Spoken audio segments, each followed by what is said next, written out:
name's Tony Lett. I'm the general manager at Fred Bean's Kia in Langhorne. I just wanted to take a minute to talk about Larry Feldman, Career Changers USA. Larry and I have been working together for about the last 12 years now, and anything I've ever needed as far as recruiting, training, Larry has been right there. Larry's got me salespeople, he's got me managers, he's got me technicians even through the toughest times in the industry, and he is just the kind of guy who's going to tell you exactly what's on his mind. He's going to tell you exactly what he thinks. But Larry also has the expertise to back it up. When he was in the dealership world, he was a top performer, and that's really important to my staff, especially as it pertains to training. A lot of people can come in and teach out of a textbook, but Larry has real-world experience dealing with customers, dealing with situations in dealerships that we go through on a daily basis and try to train on. But Larry's been through it, so he can really empathize with the people and tell you what's worked for him and maybe what way not to go. Larry is just always at a 10. I mean, his energy level is always up there, and I think people, they just love that and they feed off of it. He's not faking it. He is genuinely excited to come in and help you. He's excited to come in and help grow your business. And he's one of those people who just really enjoys seeing dealers succeed and have a lot of fun at the same time. All right. Life is about connection. Having a support system to lean on. And roads to endless possibility.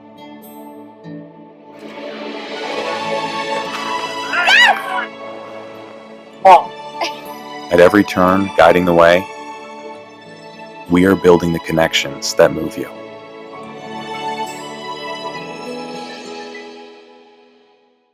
So what would your dealership feel like if your entire sales staff was literally on fire, your sales and service staff? They were nonstop all over social media, completely dominating your marketplace. They could do it in 30 days or less and then continue their education to do it for an entire 6 months or a year. You literally would completely take over the entire marketplace and no one would be able to compete with you. And that's what we can do for you. So when you're walking around your community, whether you're at local restaurants or you're going to the gym, if you don't want to be bothered, fine, you won't be bothered. But a lot of people will walk up to you and say, oh my God, I love your social media. Your staff is amazing. We love what you're doing in the community. We want to come buy a car from you. We want to get an oil change at your dealership. Your community is absolutely going to love you. And it doesn't matter what platform you're on. You could be on TikTok, LinkedIn, Facebook, Instagram, all social media platforms. You will literally be all over the place. And not only will you have ads running, but your own staff is going to be promoting your brand and promoting themselves within the dealership and within the business. So it's like running an ad times 100-fold because your entire staff is participating in the process. I've traveled all over North America. I've trained Toyota. I've trained Nissan. I've been to driving sales. I've been to Women in Auto. I get hired as a speaker for conferences at universities all over the country. And I can help change the trajectory of your dealership right now.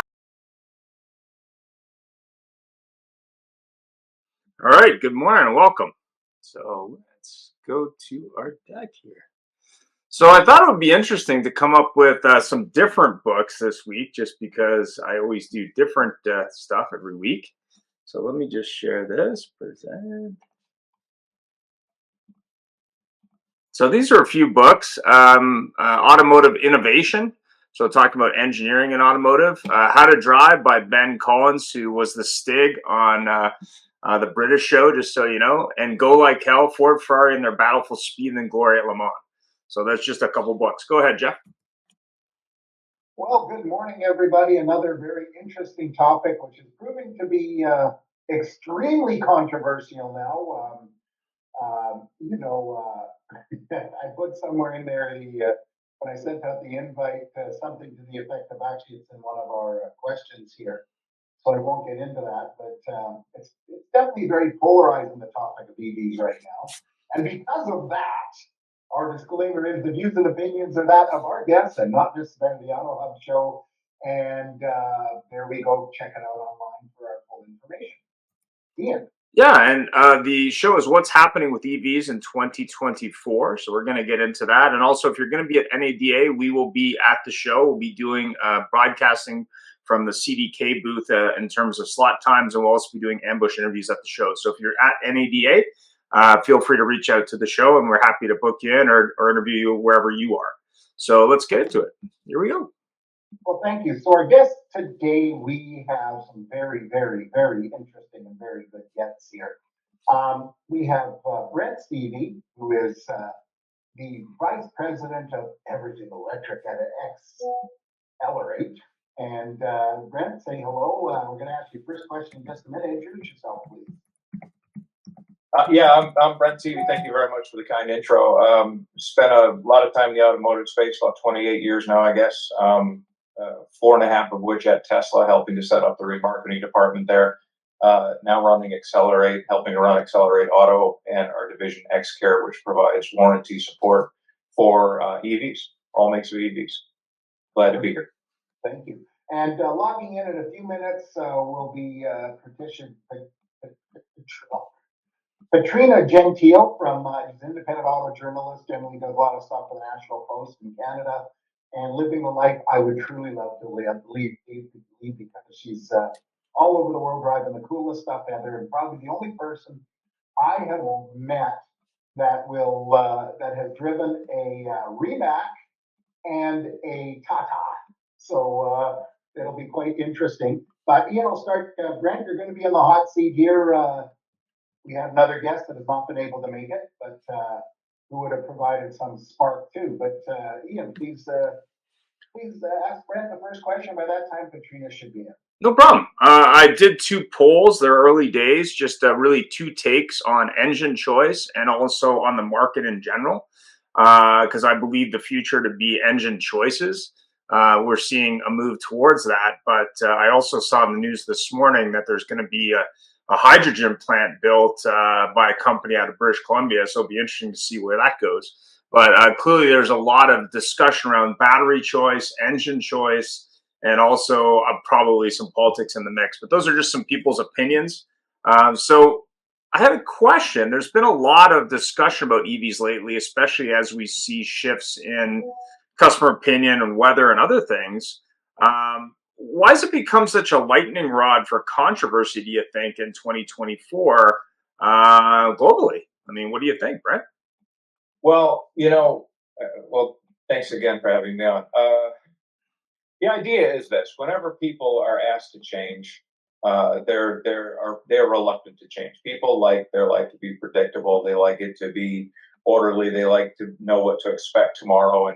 And so whenever you have a shift like we're seeing now in the automotive space, you've got a lot of people that are just naturally reluctant to change. And so being the one who tries to keep the status quo is easier than the one that's trying to inspire change. And the reason why is because most people want the status quo. So you don't have to sell the status quo. You just have to create enough doubt in the new alternative to keep people going forward with what they've always known.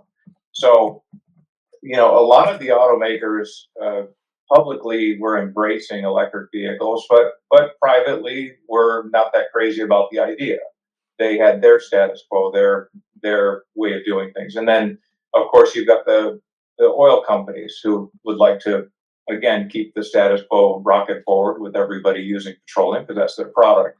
So I think a lot of what we're seeing now is what's known commonly as FUD, fear, uncertainty, and doubt. Again, you don't have to sell the status quo. You just have to sell fear, uncertainty, and doubt to basically cast shade on the new technology, and you can get people to comfortably stay with their own technology. Oh, honey, we can't go that way because look at all the reports you're seeing on TV. Look at all the stuff you're seeing on LinkedIn and on other social media. So I think what we're seeing now is a concerted effort by a lot of industries to remain in the status quo, remain in the petroleum burning ICE car world. The clip that we saw at the beginning of the show, all I kept thinking was, you don't know how to use your car. I bought a diesel Jetta years ago because I thought I was doing the planet a favor before I realized I was sending out all kinds of NOx because they cheated the system with their programming the car. But be that as it may, I bought a diesel, and I quickly realized that when you're on the road, you better know where you can fuel a diesel. because you could pull into a gas station, they have no diesel there, they just have regular fuel. And so I started to kind of figure out around town, okay, where are the diesel stations that are close to my work? Where are the diesel stations that are close to my house? So that I could properly fuel this car.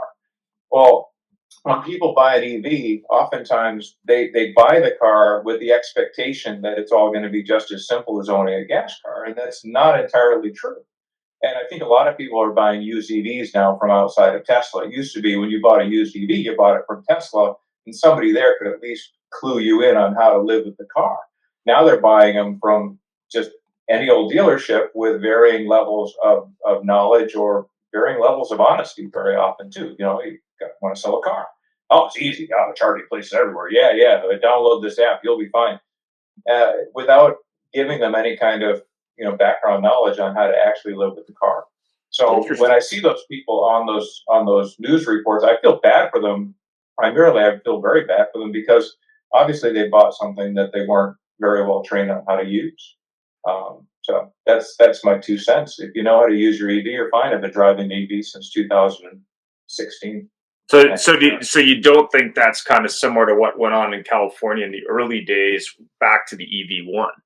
You don't think that's what we're seeing now?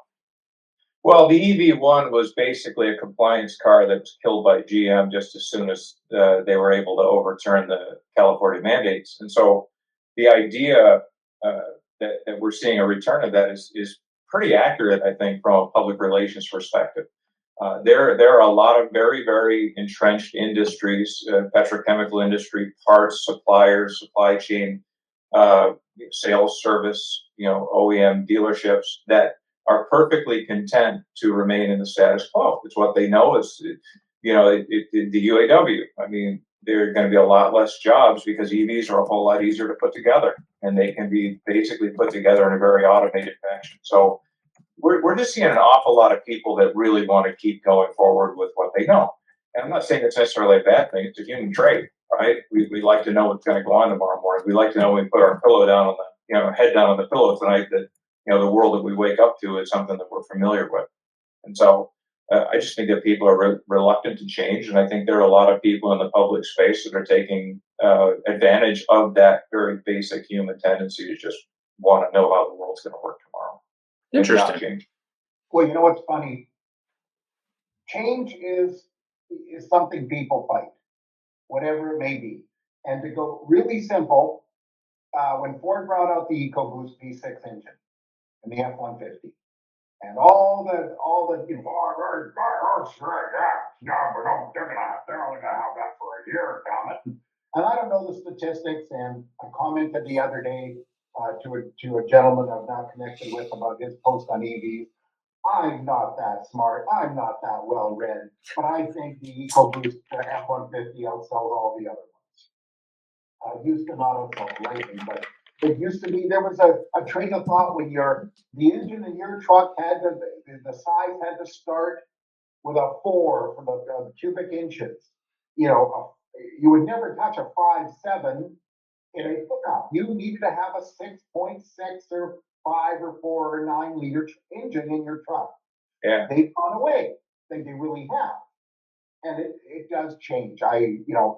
It's such this whole thing about EVs and Lightning rod, in my opinion, because it's change, and they view it as change, and it's a little bit wacky. This whole thing about charging stations, and I made a comment on Brent. You and I went back and forth on this particular gentleman's post. You read the news, Fox News, local blah blah blah, big storm coming. Get prepared. First thing you do with your gas engine, you go to the gas station, you fill up. yeah. Second thing you do in the snow belt, if you park outside, you plug it into for the block heater. Sure. Then you're prepared. If you have an EV and you sit in your parking outside, and you don't run out your cord to charge it and thinking you're going to be able to pull, I said to Ian before we logged in, if you think you're going to run to the mall and go to the supercharger place and just drive in and plug your car, ain't going to happen because there's 75 people for the 25 spots. That's my opinion. Yeah, I mean, you definitely have some people who don't know how to use the car, for sure. Very, very much so, and man puts hand in blender and is mutilated. Well, don't put your hand in a blender. Read the instructions first. Buy blenders. No, you cannot buy a blender. Yeah, just don't buy a blender. They're horrible. They're maiming people. Can I just jump in for a second, guys? Absolutely. Sure. As a multiple Tesla owner, 5 times, driving them like Brent for almost 10 years, and understanding the perception of an EV, just unplug it and go. It again, it comes down to education. Most people don't have the education on EVs. The challenge, that's the biggest challenge I see with EVs. It's not anything else but the education, because an EV is not a nice vehicle. It does not have the same driving principles. It does not have the ability to just jump in it and go and not have a plan. You have to have a plan when you drive an EV. End of story. So you're to save what is perceived as the world and the greens and this and that with the EVs. Yeah, you have to adjust and you have to change. The challenge that is coming out because of the mandates that the world is placing on EVs in the buying publics, they are now being educated on that they have to change their driving styles, and they don't want to. And that's one of the biggest challenges with EVs, that you don't have that ability, depending, and especially depending on where you live, to move from point A to point B freely. And that's the biggest roadblock that EVs have.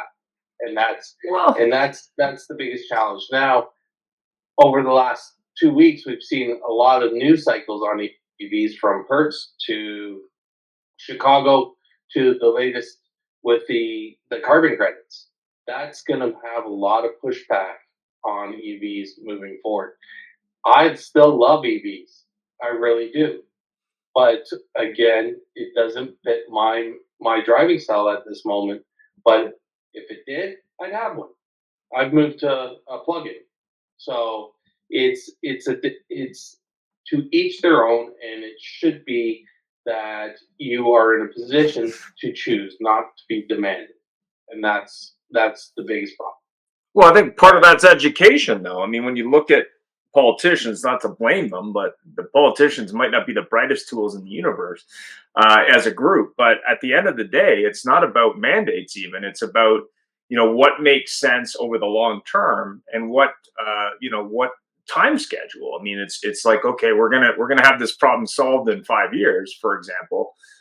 I just don't see that happening. So I think really it's about, okay, we want to transition, we want to mandate that, but when you look at, say, at a rate of, call it 12 to 20% in big urban areas that maybe these vehicles make sense, that's not going to be the case across the globe. It's going to be the case in certain areas where it just takes longer. And I think that's part of the challenge. The pushback is, people are saying, listen, you're telling me what I have to get. People generally don't like that. So from a point of view of, is it possible? Who knows? But is it possible in 5 to 10 years? I don't think so. So I look at it as, in certain areas, it may be get to that 30% mark, maybe, but it's going to take a long time. And part of it is affordability. I think that's interesting, though, from a used car perspective, because when you look at depreciation, that's really where dealers should be looking for the opportunity. If you're looking at that 5-year-old EV from any brand, that makes a lot more sense for that consumer who, say, is price conscious than a brand new one. So there's definitely some opportunity for dealers when they're pushing back against selling new ones, but the used ones may be a huge opportunity for them, especially when you look at Hertz and how that's impacting value. But if I'm having trouble affording a gas car, maybe a used EV is a good choice for me, 5 years on.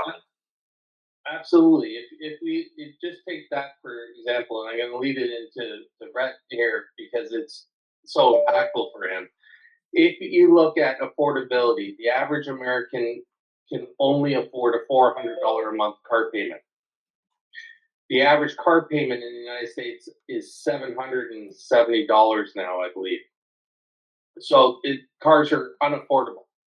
If you take a Hertz car and you run it over the time period that you can finance it over, your payment is around $350.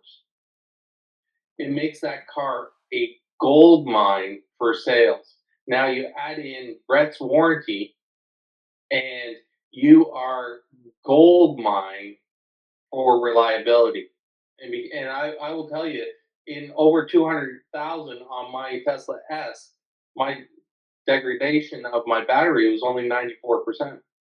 So You mean it was only 6%? Yeah. You mean 6%? I was gonna say that's a pretty bad number, man. That's a pretty bad number. But in reality to that, I also charge my battery to 100% every single day because I was traveling max range every single day. So I pushed it to its limit, and I only lost 6% over 200K. Now with that, the Hertz rental cars become the winners, and anybody who buys it has to have that warranty on it because it will be so beneficial in the end. The second part of it is the challenge for dealerships is the average span or days of supply is exceeding 180 days on EVs right now. And for a used car, it's 34-day lifespan before the car becomes unprofitable. So it's a big challenge. They have to be right when they're purchasing the car. If they don't, then they are in trouble. But again, buy the warranty, buy the Hertz car, get the affordability. I can tell you firsthand the problem with the used EV situation is so many dealers bought so many used EVs for so much money 4 months ago, 5 months ago, 6 months ago. Yeah. And there's still, it's very funny. Gail Rubenstein, one of our sponsors, was with V Auto for a long time. And V Auto taught dealers, the car is not going to appreciate in value. You have your time. You turn over your car, and hey, as an old car dog, and all us old car dogs, hello Russell, you're a young car dog. You'll do this when they say, your first loss is your lease loss, and that is a big deal. And people sit there and say, I got a 2021 Model 3, I paid $56,000 Canadian at the auction, and I need to get my 56 out of it. Yet Tesla's selling 2023s for 54. Yeah. Brand new. So something's very wrong. And that has got nothing to do with the EV world. Yeah. It's got to do with the idiot world. Well, it's got everything to do with Elon basically getting into a price war with the entire world when it comes to EVs, which has actually benefited us at XCare. Sorry to say that, well, somebody always benefits from a bad situation. Because when people are ass over head in their car, what they do is they end up getting a warranty for that car because they can't trade themselves out of it. And so if you're $15,000 split in your Model 3, $4,000 warranty sounds pretty smart now, doesn't it? Keep your car for a few more years and get your ROI back, or at least get level in your car. And so, yeah, the situation with depreciation is entirely caused by Tesla and by their price cuts. It has nothing to do with the value of these cars. These cars are designed to last for 200,000, 300,000, 400,000 miles with routine service. And routine service is really not that much. You have to fix these cars. You don't have to service these cars.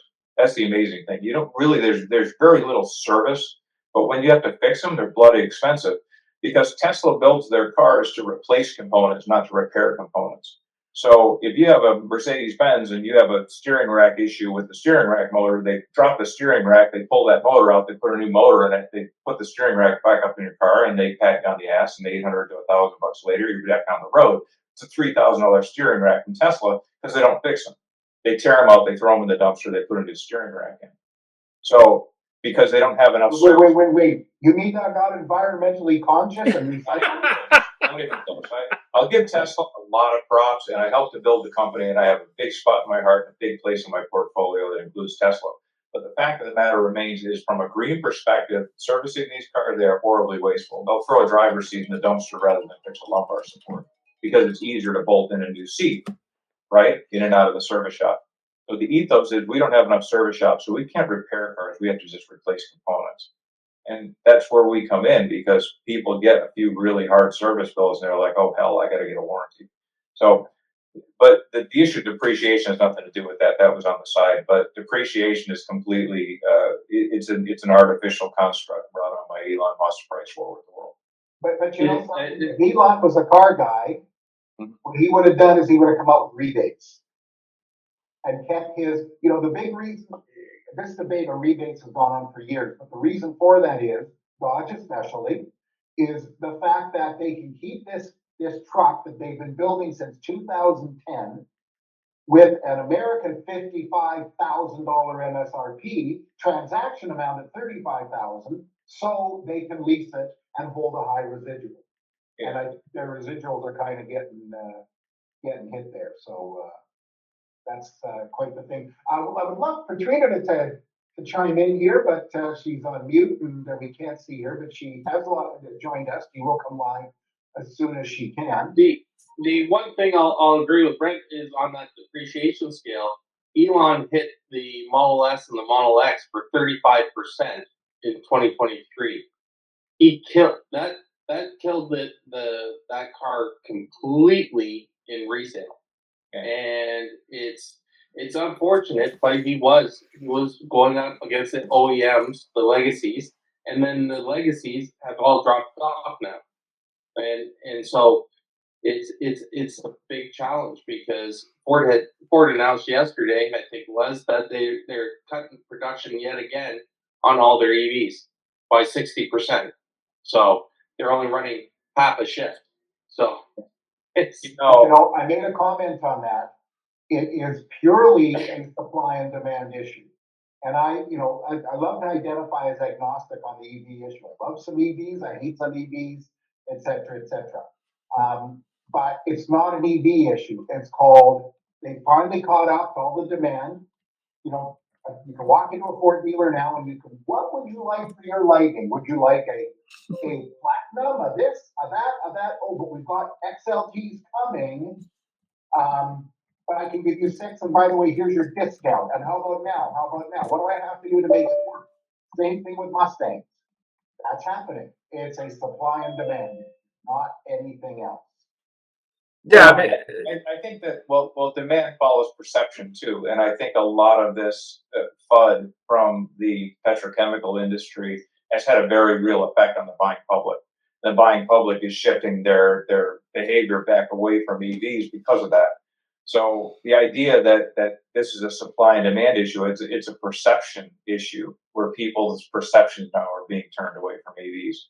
And so by virtue of that, you do have a big supply because people are scared away from buying them. Sad thing is it just all comes down to education, but it also comes down to somehow controlling the public discourse about EVs. And unfortunately, well, I should say fortunately, we live in a free society.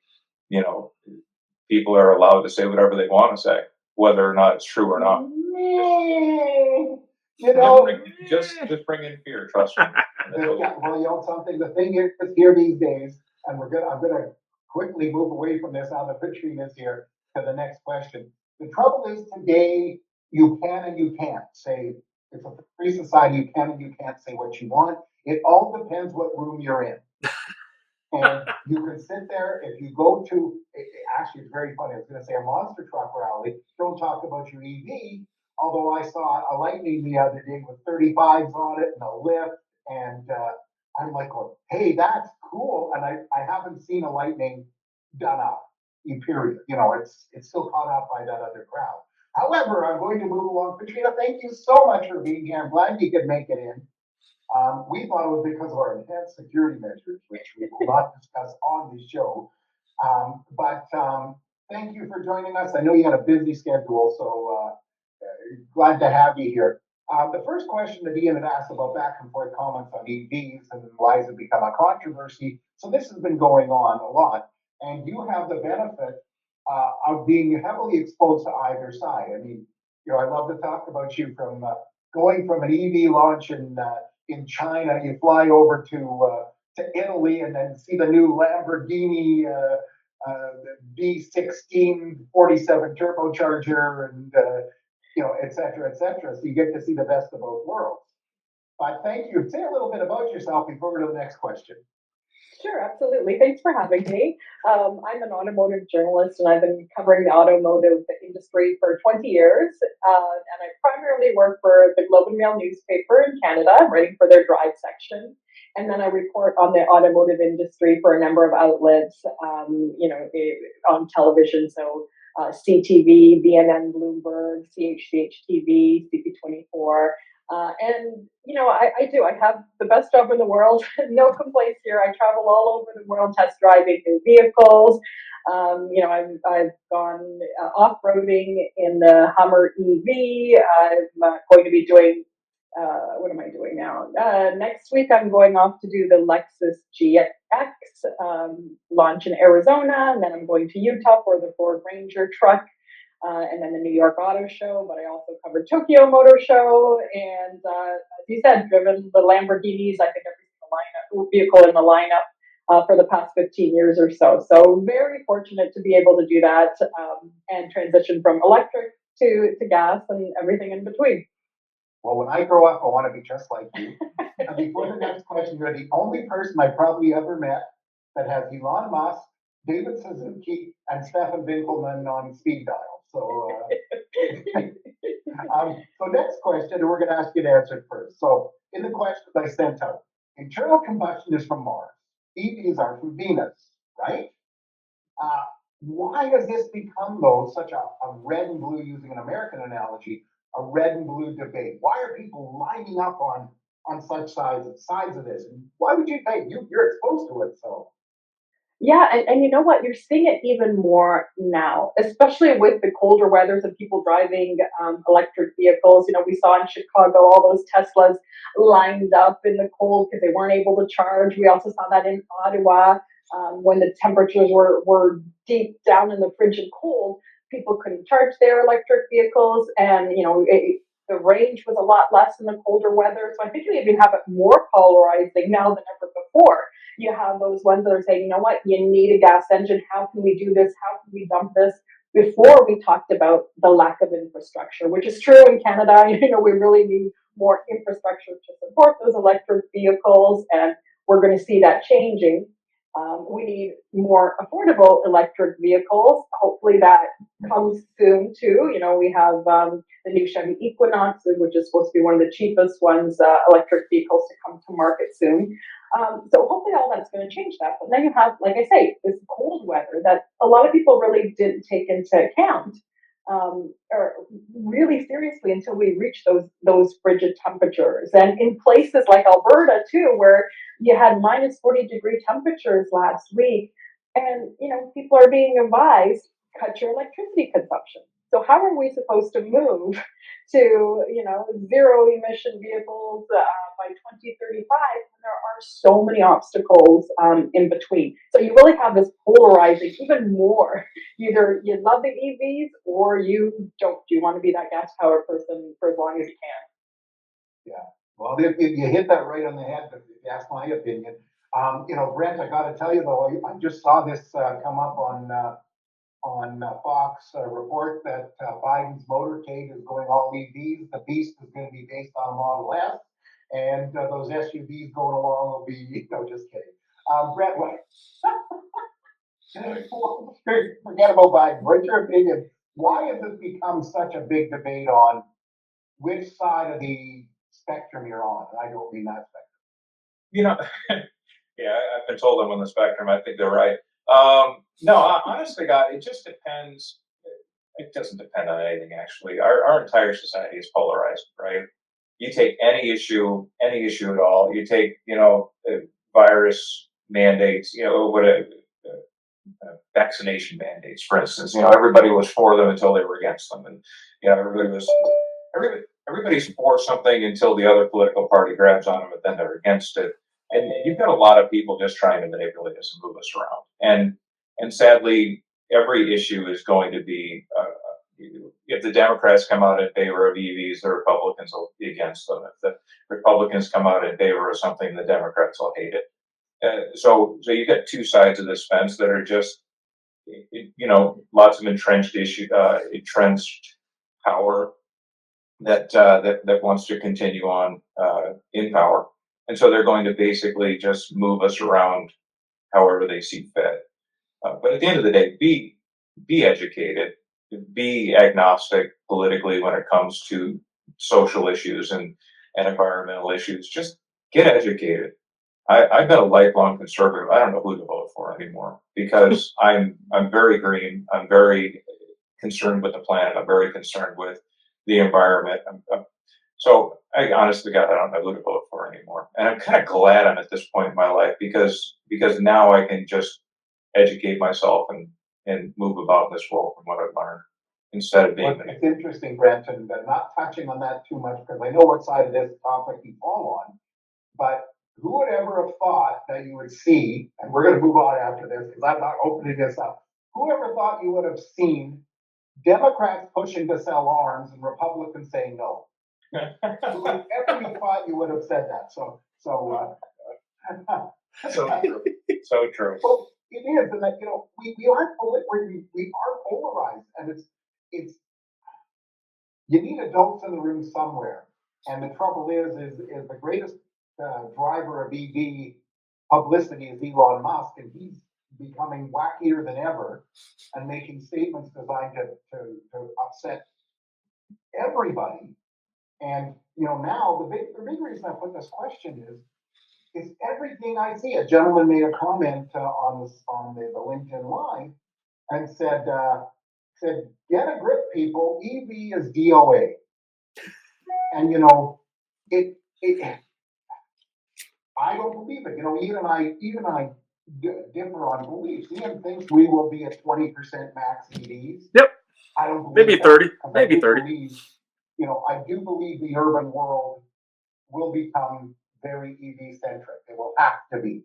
The rural world, and 2 weeks ago, I was out in rural Washington State. My daughter and her husband took us for a weekend away. We stayed at an Airbnb, which was on a farm.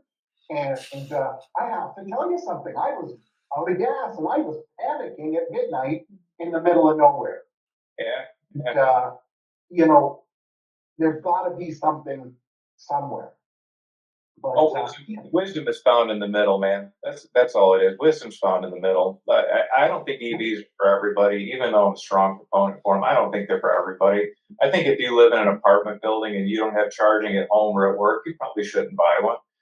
If you're relying on an EV for your business, you should be really, really smart about where you're charging, when you're charging. You have to keep your state of charge above 20% when it's cold outside. Otherwise, you're going to get to the supercharger and you're going to have a very bad time.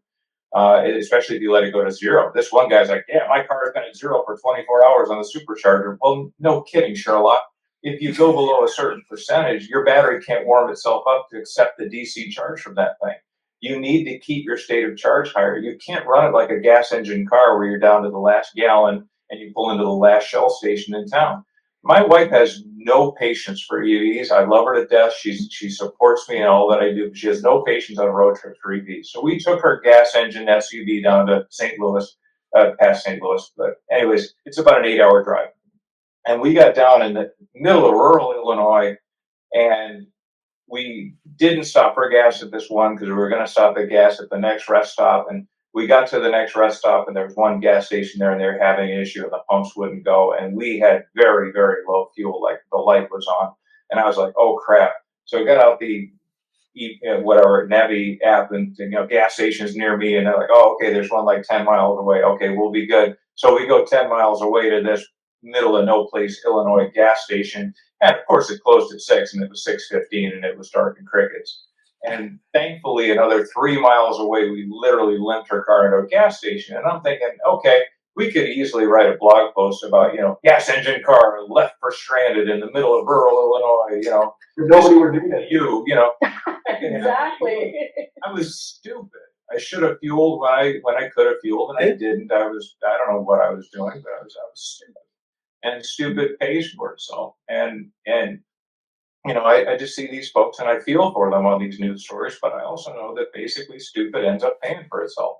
You've got to educate yourself on the tool that you're using. You just can't, but don't put your hand in the blender. Don't do it.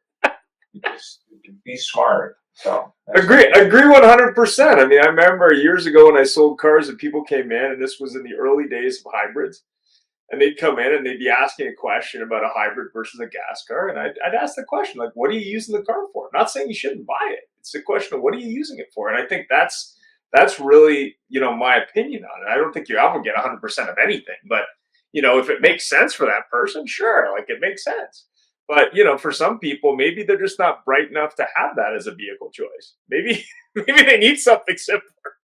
Not to beat them up, but yeah. I mean, there's always people that need a warning label on a cigarette lighter. You know what I mean? But yeah, the sad fact is, it comes down to education. But it also, honest to God, like to your point, what are you going to use the car for? Yep. You've got salespeople of varying integrity out there in the car space. I was in it for an awful long time. And they just want to sell that Tesla on the front row and get this. There's a $400 spiff on it. I want to sell this thing, and so I'm gonna show this guy this app that you just put this app on your phone. You can find all kinds of places to plug in because I want to get the $400 spiff and get that Model 3 off the front row that we've had for 122 days. So sadly, that's just the case. You don't have people that are equipped to educate the people that are actually selling the product to the people, and so it's just that's got something. That part of that topic is way beyond the EV world. The quality of the people actually selling products, because somebody comes in and says, I want to buy an EV. They go, okay, here's one.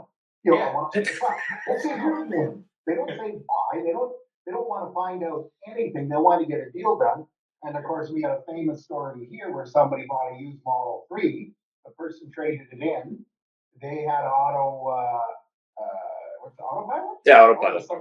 Full self-driving, whatever. Yeah. All that. They had all the other optional stuff, or all the icons on his screen.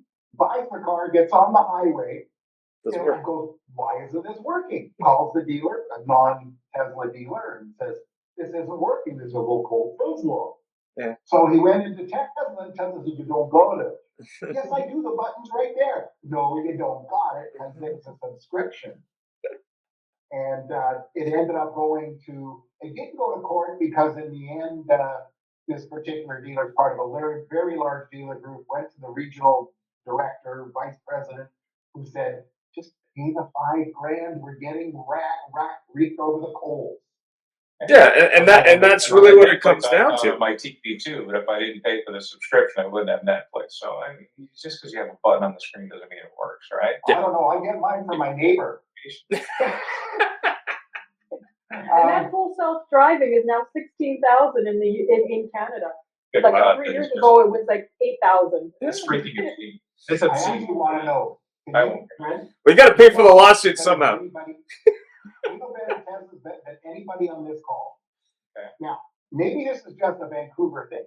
Can you program your Tesla to go 100 miles an hour in traffic and find the only opening to go? Because I will see that every day Tesla's doing that. You can do it. It's not that smart. On the freeway, you can't do it in town. The autopilot is limited to 10 miles an hour over in town. But on the freeway, you can set it at, I think you can set it up to 80 miles an hour or something like that. Above that, yeah. But in the full self-driving, on the beta test they're doing in Canada and the US, you can use it in the city as well. I tested it out in Montreal.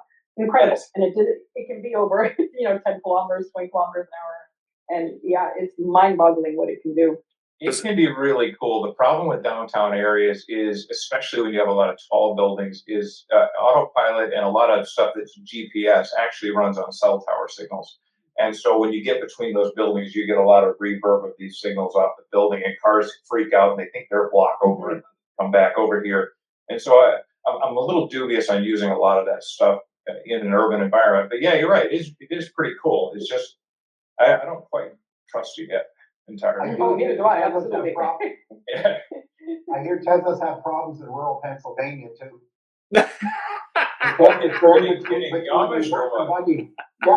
Exactly. Yeah, next question. Actually, the Amish have autopilot. They do. Their course usually take them home. a skunk and falls over fast. Well, take me home. What do you think this time? I mean, we've been doing shows on this for what, 4 years on a regular basis, and the thing that's I think is constant, which is kind of interesting, is the debate has not ended. So it's not like, oh, okay, they've won, we're just going to accept it. Whether it's a dealer perspective, or whether it's a consumer perspective, or whether it's an insider perspective, or someone who sells to it. I mean, the only thing consistent is you have people that are either on the fan side who are convinced, and people who are against. So my question there is, how do you win over the people that just say no, never EV for me? Like, how do you do that? And I mean, I'm gonna people in Montana that still think horses are superior to cars. Have somebody that's going to hold on to the technology as long as they can. And in some ways, horses are superior to cars. And look for a muddy paddock, you'll find out that horse is going to get you through, and your car just might not. What do you think, Patrina? I mean, you're hearing from OEMs. What are they saying? I think education. Yeah. Education is key, and really telling people. I think they buy these cars, and I'm shocked at the number of people that I hear from that have purchased an EV and live in a condo and not looked into what's involved in getting a charger in that condo. It blows my mind. And like, you should actually be looking, do your research, but find out if you can actually, your building allows you to put a charger in if you're in a big condo, how much it's going to cost the corporation, because it's a it's a lengthy process. It could take months. And I'm blown away. Thousands. Yeah. To get a charger in a parking garage. Yeah, and it blows my mind. I'm like, oh my gosh, you haven't done your research. And part of that is the onus is on the dealers. I think the dealers need to educate the consumers more. I think people that are selling EVs need to be educated more, because you have honest situations where consumers are coming in and they know a lot more about the product than other people do. So I think education is really important to kind of convince people. But I'm like your wife. I'm not on the EV bandwagon just yet, and that's only because I don't live in a downtown area. I'm commuting from Toronto to like the Niagara Falls area.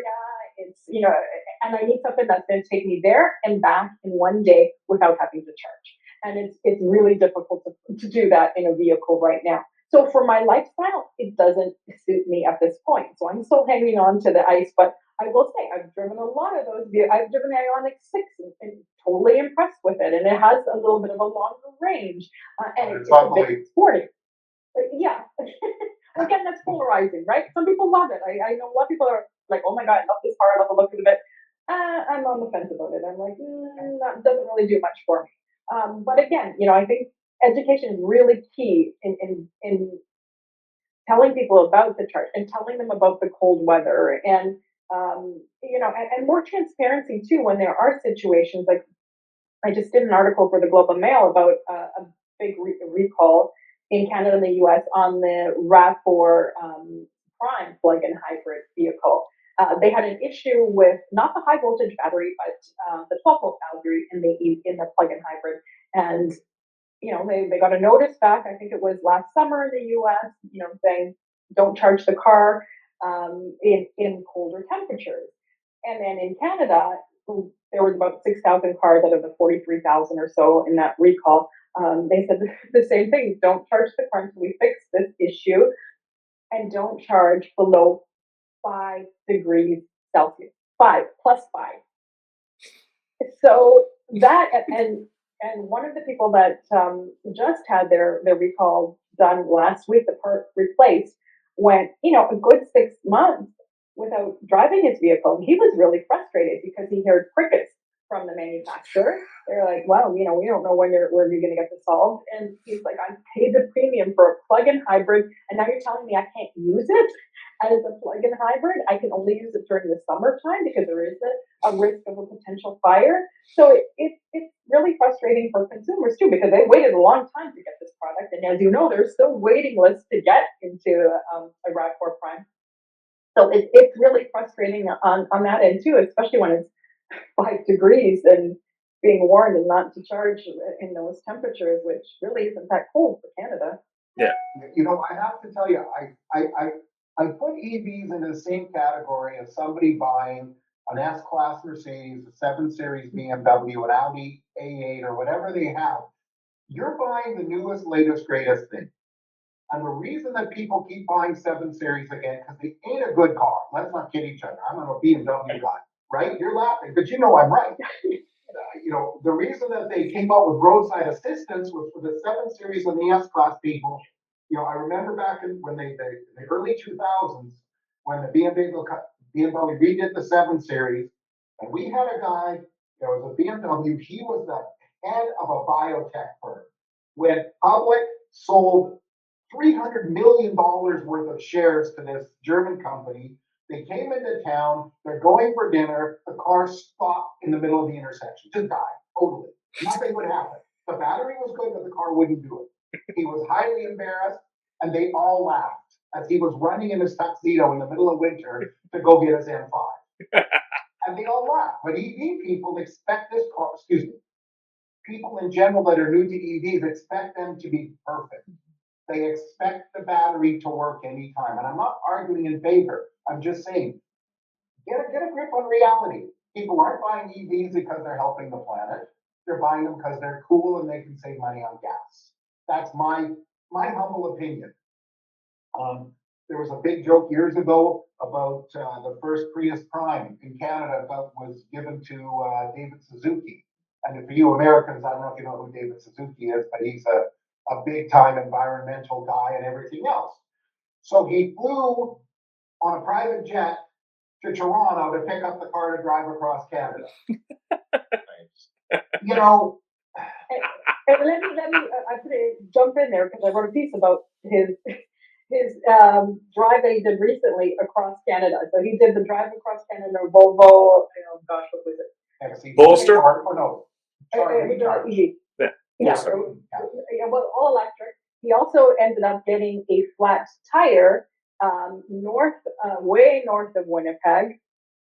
Was basically screwed because it was a weekend. Nobody had a tire anywhere but David Suzuki, so they end up actually flatbedding the vehicle in the middle of the night on a Saturday night, like in the wee hours, flatbedding it to the Winnipeg dealership. At that dealership, they take the tire off of a car that's already sold and put it on his car so he can continue the drive. And the last question I asked him was, "How are you going to get home?" And he said, "I'm flying home." So he didn't take that EV. He didn't drive it all the way back to Vancouver, Victoria. He decided, you know what? I'm not maybe environmentally friendly, but I'm taking that plane back home. Oh, by the way, wasn't he in Dubai recently? We're not going there. I'm not going to do that. Hey, Tim, I see you're on here, but I want to ask you a question, you being a Texan. I saw somewhere that there's a company, and I think it's in Texas, they have a 5-ton rated EV tow truck, or whatever company it was. On it are banks of batteries, no generators, banks of massive megawatt batteries that they go and they recharge dead. Like it's roadside assistance for EVs. Is that true down there, or am I just smoking dope? No, it's true. No, it's true. You may smoke all the dope you want, but bottom line is, this is what's fun about it, right? It's fun to hear people give some type of number in saying 20% will max out. This is the kind of things that I love how you guys will archive this, and 2 years from now you'll be able to go back and look at it and say things have changed again, right? The battery technology has changed, the charging infrastructure has changed.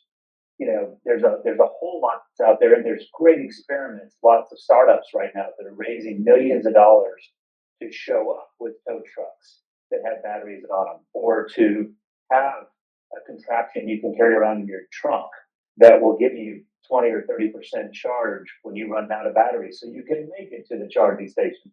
I mean, there's just a whole lot that's happening right now, and this is what's fun about it. I dialed in late and listened to Brent talking about politics and how that is the tail that wags, or that which wags the tail, however you want to look at it. Hey, the train's left the station. The investment that's been made in electrification of vehicles and autonomy, both things, right? The investments made in both of those directions has left the station, and it's going to happen. And I think that's what's funny about it is the government, whether the Republicans own it or the Democrats own it, they have no way to steer the cultural continuum. And it's the corporations that have done that. It's the corporations that have made the investment and made the decision to move in that direction. So we'll see this pan out in Texas and everywhere else where you can smoke dope legally or illegally. Hey, Tim, I'll end it on this on what you just said. Does your cell phone have a cord? No. Does it last longer than it did 10 years ago? Yes. Does it do more stuff than it did 10 years ago? Yes. A lot. Everything changes. Everything gets better. Batteries get better, smaller, lighter, easier manufactured. The technology has to change because we sure as hell do not have the rare earths capable to make the batteries that we need. So it's all going to change. It is. Will we get to adoption rates that they want? No. Will we get better adoption rates? Yes. Simple as that.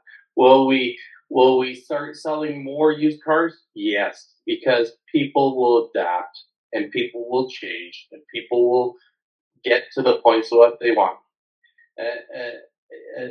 As was said, I lived in Niagara and commuted to Toronto, and I needed the car that could make it. My Tesla could make it in the summer, couldn't make it in the winter. I had to stop every single day for a charge. Did I adapt? Absolutely. It's all about adapting to change. And as they say, the only person likes change is a baby with a dirty diaper. That's pretty much the be all end all. Nobody likes change. And if you go to any car dealership, this is how we've always done it. This is how we'll always do it. That is the motto in the car dealership world. We don't change well. We don't even like look at Amazon coming to the car industry, and look how the dealerships are pushing back and saying, "Oh my God, they're invading our space." Well, they're invading your space because you didn't change the digital retail when you had the opportunity 3 years ago, and it was there. We have so much change moving forward with AI, with EV, with name the acronym. We can develop a change platform for it. But what is going to be great is how it's going to change, and that's what's going to be great about our industry in the next 5 years. We're going to see so much development change, and I can't wait to see it myself. And with NADA coming up, it's going to be amazing to see all the new platforms. What was it? Mark Twain said people like progress, they just don't like change. and sadly, that's the truth. And as Steve Jobs said, it's the job of every CEO to see to it that their company lasts longer. He said every company will ultimately fail. It's the job of the CEO to make sure that point is further out in the future. And so you've got a lot of these industries right now, the petrochemical industry, the parts industry, suppliers, all this stuff. They're going to die someday. The job of their CEO is to see to it that point is further out in the future. And so it's their narrative is the EVs are terrible. Oh, push back. You're being told government's mandating what you drive, all this shite. Well, at the end of the day, they're just doing their job to see to it that their industry, their death point is further off in the future. And so I can't trade for it. It just is what it is.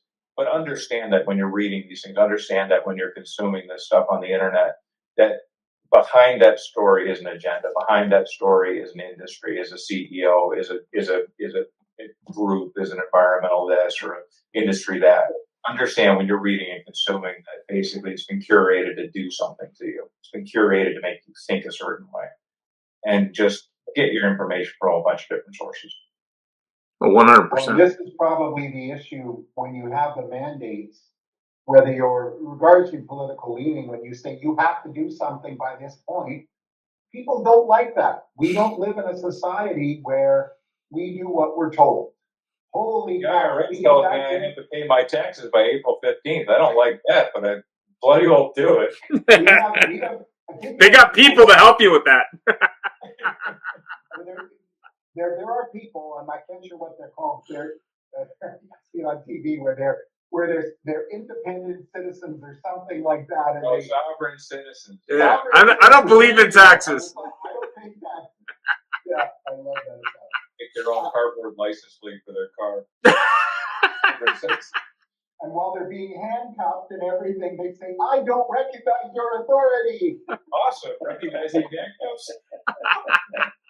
Let me introduce you to the guy they call Babe in the jail here. You know, I'm sure he's going to tell you he doesn't recognize your authority either. We all just made the list. Thanks a lot. We are out of time. Any final thoughts, Jeff? This was great. A lot of fun.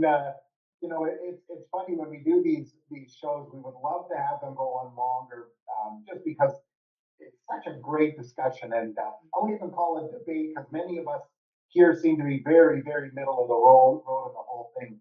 But the truth be known is that we only have a short attention span for people to watch it. So thank you all very much. Petrina, I would have loved you could have been here for the whole thing, but I understand how busy you are. I appreciate you taking the time, and you know, just make sure that Mr. Winkleman knows that I'm available anytime if he needs a long-term road test of anything. Deal. All right. Have a great week. Thank you. All the best. Take care. Watch for our cool new trailing one, and I'm Brent, if you want to know what happened last week, I'll have a separate call with you. So thank you. And we definitely need to catch up. Take care, y'all. Yeah. Take care. Ian, enter.